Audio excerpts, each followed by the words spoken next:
sitting here in my office in front of my comics here. This isn't my entire collection. This is the creme de la creme, the creme de la creme, the cream de la cream of my comic book collection. It's the middle of the night, I can't talk. But I'm ruminating about the future of comics because they appear to be quite in question, even more so than usual. So it's sort of been a question to me, what is the future? What does that look like? And I suppose in some ways that is a rhetorical question because I do have an answer for myself at least. And I believe many other people are finding answers for themselves as well. This is one of them, EPHK. Found him on Instagram.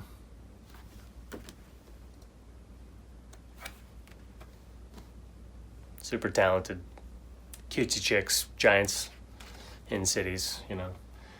And I bring him up because I really like his work. He's one of my recent finds, and I've made friends with him through Instagram. And, you know, he's working the brand. He's making himself into a one-man brand or one-woman brand. I actually don't know. I believe it is a man. But I mean, that's the fun thing about meeting people on the internet, right? But I guess the point is that crowdfunding is the answer. That's the reason that Patreon and Kickstarter have taken off for comics. Comics do mean business on Kickstarter, but that means a lot of business for Kickstarter, you know, which obviously had its benefits for the creators that, you know, have successful campaigns, but FYI, cat jumping sounds, cat licking sounds, possibly some cat fighting sounds could ensue during this video, but it's fine. I mean, I've got quarantine hair going and you can't see it, but I'm wearing my PJs. So, yeah, I've spent a lot of time thinking about this over the last couple of years because I really have found my career in comics to have been much more difficult to take hold of for myself than I thought it would, because I really love to draw comics and I'm obsessed with the medium, but it's a terrible fucking job if you do it for other people. It is prohibitively low pay and it is prohibitively expensive to print books if you're trying to print them yourself. So the industry has kind of found itself in a hurt place, especially because there's been a lot of regurgitation of content, you know. As I said, cat play sounds may ensue. It's very hard to speak for mainstream comics and to identify myself with them. I don't. I typically identify much more with the types of things you see here. Paul Pope, one of my faves. Super creative guy and always on his own wavelength, which doesn't mean he never works with publishers. He does work with publishers, DC and Dark Horse prominently, but he's an auteur first and foremost, and I think that that is the formula. And the formula can the formula can work on both sides of the fence, I think, both in the corporate sphere and in the indie sphere. Because much like, I guess like what Netflix is doing, for instance, a smart company will hire an artist to do what they do best and not try to control it. And I think that, you know, in a roundabout way, I'm kind of saying that the auteur model, the personal brand model, is the only thing that is going to save comics. I mean, in some ways, maybe that is self-aggrandizing or, you know, I don't know, lofty, but the idea is essentially that corporations, just like with movies, don't know how to create content. The creators know how to create content. Corporations know how to market things sometimes, but if they don't understand what they're trying to market, then they can't very well market it, can they? Or they can't market it very well, I should phrase. I guess the whole point is that the future of comics is going to be a very dark one if corporations continue to try and control it, because there's going to be a preponderance of superhero repetition that we've already endured for years. That's just going to get worse. And it's already mounting with all the extended IP out there and all the films that are being made, all the TV shows. It's getting a little thick with capes.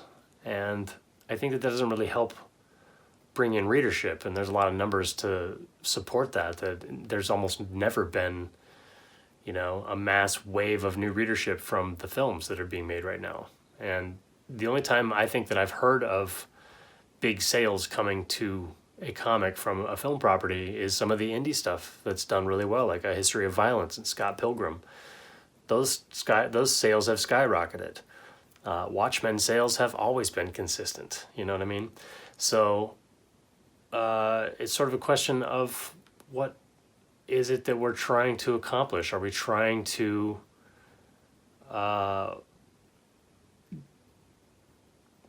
do superpowered adolescent fantasies, or are we trying to tell human stories?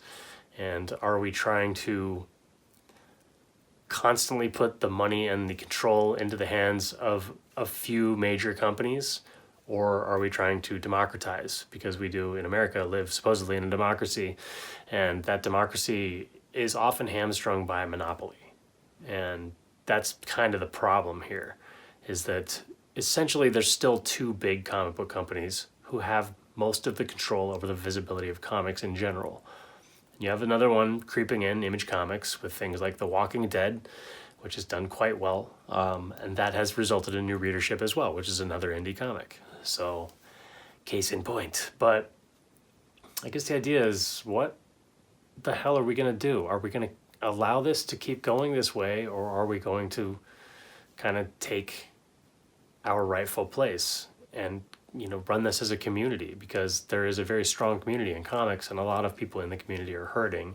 And every time there is a decision made by DC Comics to switch up how distribution works, or the fact that there's just essentially a distribution monopoly, even if DC decides to distribute their own books, there's still only also Diamond in addition to that. So DC is fully in control of their own work, and Diamond is in control of everybody else's work. So there's no room for competition there, and it makes it incredibly difficult to find distribution to put independent comics anywhere. Also, right now, with our COVID circumstance, stores are incredibly threatened, and a lot of stores aren't open full time or have been struggling to, boost the confidence in people to be able to come into the stores. So all of these different factors kind of come in to create the situation where my cat is being ridiculously cute on the floor right here, trying to get my attention while I'm trying to talk to you.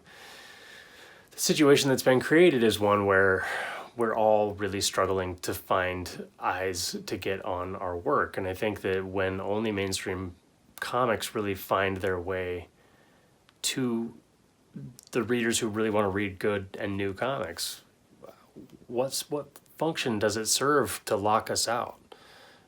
Like, these people really want to read good comics. So this was supposed to just be a test video, but I'm doing it anyway. And I'm rambly because it was just supposed to be a test video, and I didn't really bring my notes over.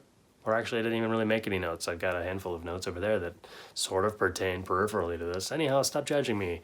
I need to finish my thought because I'm on lots of tangents right now. Lots of things to wrap up. Pull it in. So, hey, I guess the point is that the future of comics is really uncertain right now. The pandemic hit comics as hard or harder in some ways than many other industries. And quite a few of us were not making much money in the first place trying to make art. So the necessity to kind of weave things towards one's personal brand and to learn how to streamline using all of the tools that are available to us is really the only future that we have. And there's nothing crazy about saying that, because behind me you can see a bunch of comics that were created independently in some cases, or at least, supported on a patron level at best in some cases. And many of them are quite good. Many of them are fully independent. The beautiful work of Jeff Darrow, for instance, one of my favorites. That guy does a lot of self-publishing, also sometimes works with Dark Horse Comics and others. So it can work on both sides of the fence, but I think instead of being one of these people like Jeff Darrow, who's so talented that publishers can't deny him, and he's also so talented that if he decides to self-publish something, the visibility is already built in for him. But in order to level things to where the independent creators have more opportunities to get hired by publishers, those independent creators need to create a brand of themselves. And a lot of us are already doing it. And it really is about embracing the crowdfunding model. And I think for me, the real future has been not just the crowdfunding model that's presented by Patreon and Kickstarter, but by the idea of doing crowdfunding behind my own paywall, completely in-house, and really reinforcing the fact that I am creating a brand, not just for myself, but for my comics that I want to endure. And I'm going to do another video shortly after this one, probably that I'll shower beforehand to record, and to look better when I record, and stop stumbling around so much with my words. But basically, yeah. That's in a nutshell where I think we need to go, and where we kind of are going by necessity, but it isn't really made clear, and it certainly isn't easy.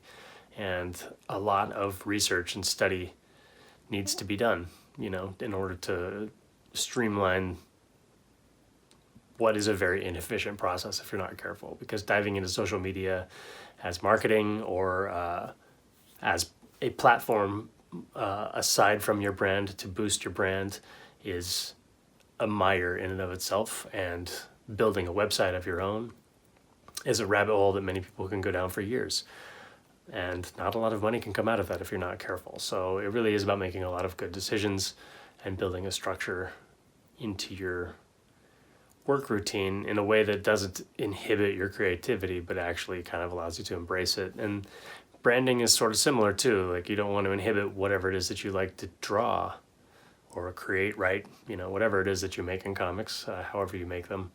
You don't want to inhibit that. You want to be able to freely create what you're moved to create. Like, whatever, childish inspiration feeds you in that moment, you should be able to follow it. So, yeah, I don't know. I am getting to the point that I am probably rambling a little more than I even was before. But hey, the whole idea is that I think we really need to brand ourselves individually so that we can rebuild collectively. And I have way too many thoughts in my head about this to probably crystallize it in just one video, but luckily I'll be bringing back a certain podcast soon where I can talk about this stuff at length and also with guests. But essentially, a lot of this great stuff behind me here was only made because these people are very different. There's almost no superhero comics behind me. And it's not to say that there are no good superhero comics that exist. There definitely are some. Like Cosmic Odyssey right there by Mike Mignola. That's a great superhero comic. It's one of his greatest works, I think, even though he shits on it all the time because he doesn't like any of his work prior to Hellboy, it seems. But I guess that's kind of what I'm getting at, is that even he felt like he didn't like his work until he came up with a creator-owned project. And if it weren't for Dark Horse and the Legends label at that time in the 90s, we wouldn't have Sin City or Hellboy maybe in the way that we do. They really kind of leaned into creator ownership just like Image did. And so the writing is on the wall that this has always kind of been the way to go.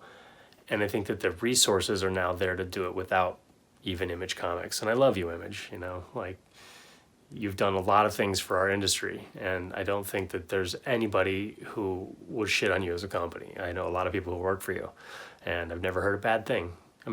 It's complicated, but I get that. This is a very fucking complicated business, and that's the point of this video.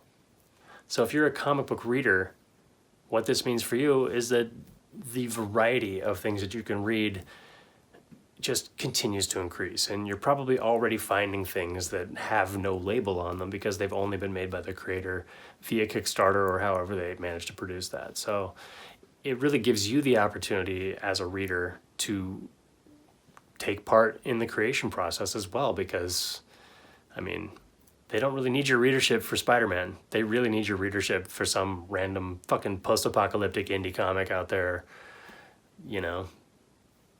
because they won't make it otherwise. And you're probably not going to read Spider-Man anyway. But you might really like whatever it is the post-apocalyptic indie comic has to say. It might actually be, in fact, not might, it's likely that it's going to be far more personal. And I kind of think that's the whole idea. personal brand, equals personal work, equals personal connection, equals personal enjoyment for the reader. So I don't know.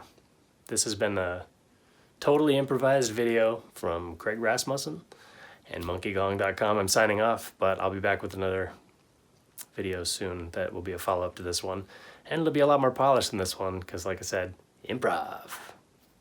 Signing off.